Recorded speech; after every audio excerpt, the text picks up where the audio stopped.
Bismillahirrahmanirrahim. Assalamualaikum warahmatullahi wabarakatuh. We're from Group 1 and today we're going to present about cellular respiration. But first, let me introduce cellular respiration from its equation. Cellular respiration is a process in a human body where we will harvest energy from breakdown of glucose molecules to form carbon dioxide, water molecules and also energy. So today, me and my groups will go a bit further into the 3 steps of producing ATP inside a human body. But first, let us know what is ATP. ATP stands for adenosine triphosphate. It is a very high energy containing molecules which is used to energize our body for our daily activities.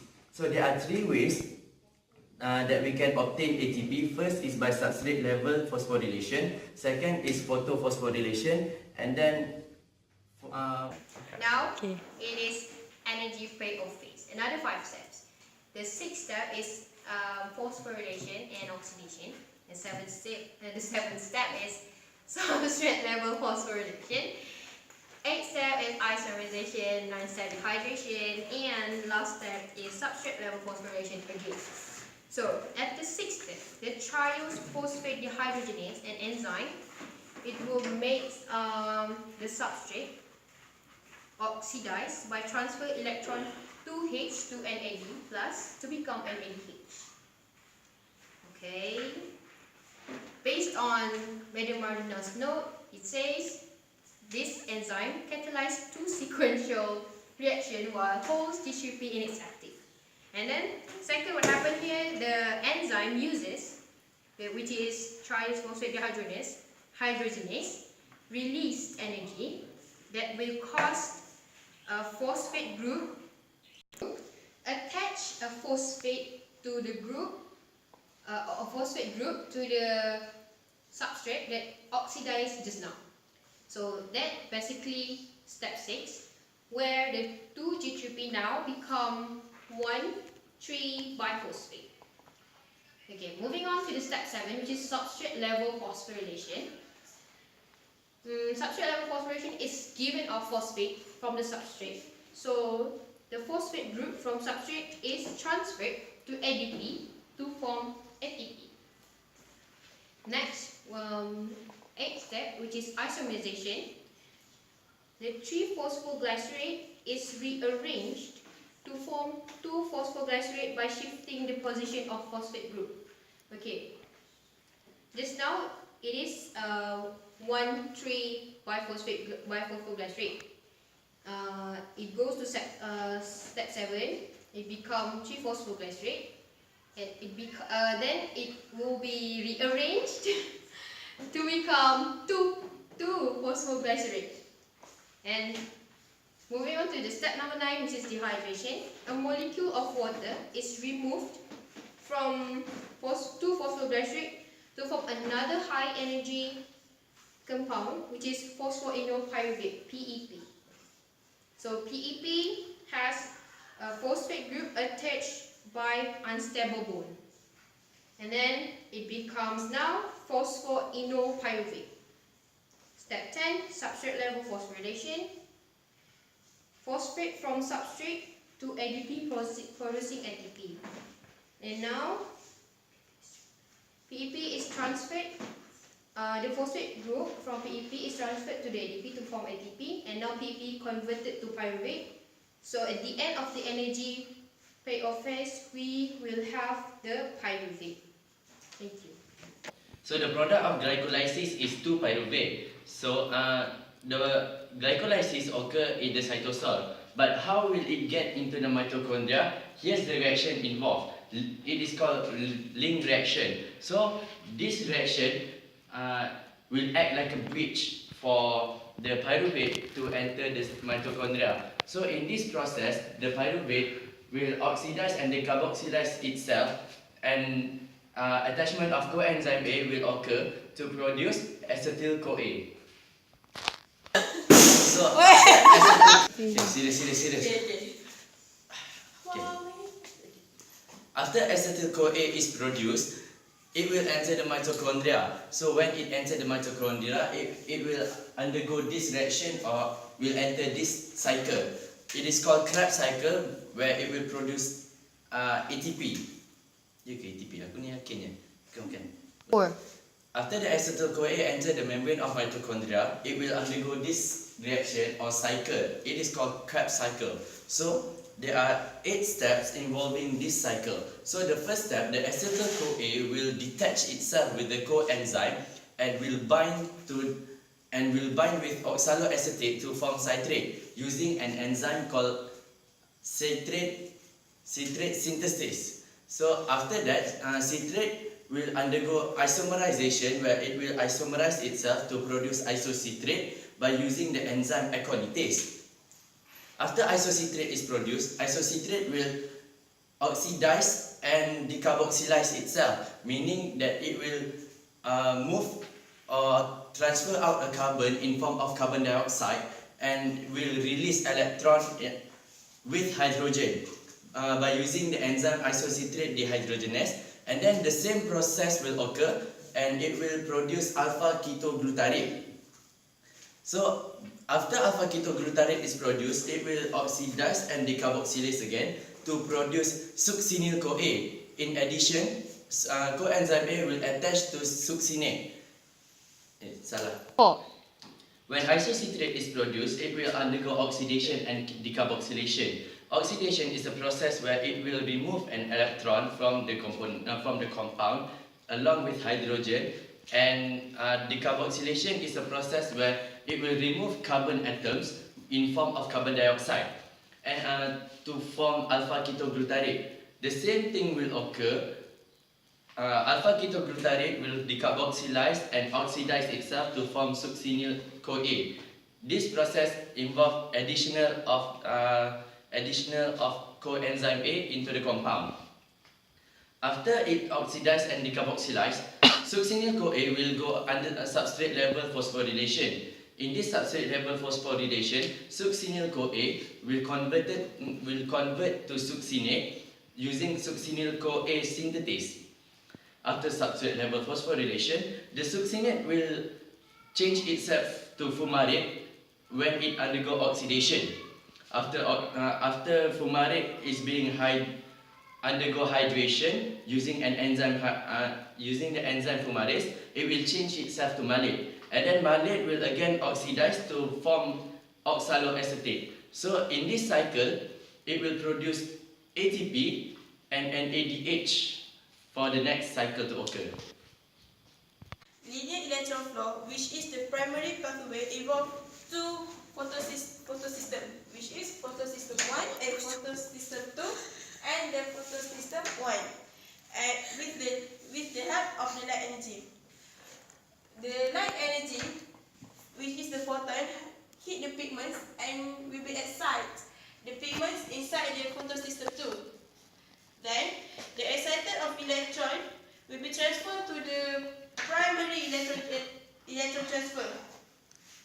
In here, the H2O will be split up by the enzyme of hydrolase, and the electron from the H plus will be reduced the P680 in the photosystem 2, and the O will be the byproduct of these reactions. The electron will be passed through the electron change, which is from the primary electron acceptor to the plastocyanine, go through the cytochrome complex, and next to the plastocyanine, entering the photosystem 2, photosystem 1, and the pyridoxine, and lastly, it will be last at the NADPH reductive. And at the cytochrome complex, the energy released by the force will pumping 4H plus into the stroma and will create the photogradient in the stroma itself. The stroma, the H plus will be go to the ATP synthesis and creating the ATP with the energy from the H plus. The photosystem ones will using the light energy to excite the pigments inside the electron in the photosystem 1 will be accepted by the primary electron receptor and will be transferred to the protein ferroxide. The energy of ferroxide will be passed to the NADP reductase, and the H bus that transfer through it will be accepted by NADP outside the thylakoid, and this will reduce the H bus inside the stroma, and the products from this reaction will be NADPH plus.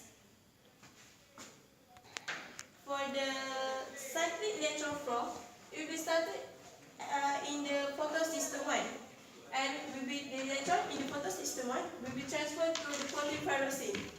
But the electrons will not go to the NADP reductive, but will be go through to the cytochrome complex, and the electron past the cytochrome complex will be pumping 4H plus that will be create the photogradient here. The photogradient inside the stroma. The photogradient will be go through the ATP syntax to reduce the gradient and making the energy for the phosphate and ADP outside the stroma combined. As you can see, the difference between the cyclic electron flow and the non-cyclic of electron flow, which is from the photosystem itself, is the non-cyclic involve the photosystem 2 and the photosystem 1, while the non-cyclic only involve the photosystem 1. Next, the photolysis and the oxygens are being used in the non-cyclic cycles, but it will be not used in the cyclic electron flow. And the final product itself will be the non-cyclic electron flow is the NADPH and ATP, while the cyclic electron flow will be produce the ATP only. Hi, my name is Siti Nur Aisha Zara, and I'm going to present about Kelvin cycle. Cut! Kelvin cycle consists of three phases. Three stages. This whole And the first one is the carbon fixation, where one Rubisco, the enzyme Rubisco. Fixation, the enzyme Rubisco combines CO2 with ribulose biphosphate to produce a short-lived element, compound, or molecule. The enzyme Rubisco combines carbon dioxide with Rubisco to produce a short-lived molecule, which is then split into two molecules of carbon, two molecules of 3-carbon 3-phosphoglyceric acid, which is also known as 3-GP, PGA. In the second stage, reduction, glyceraldehyde 3-phosphate G3P is produced from the reduction of 3-phosphoglyceric acid. It is formed by phosphorylation by ATP and reduced by NADPH. One molecule of 3-GP is released while the other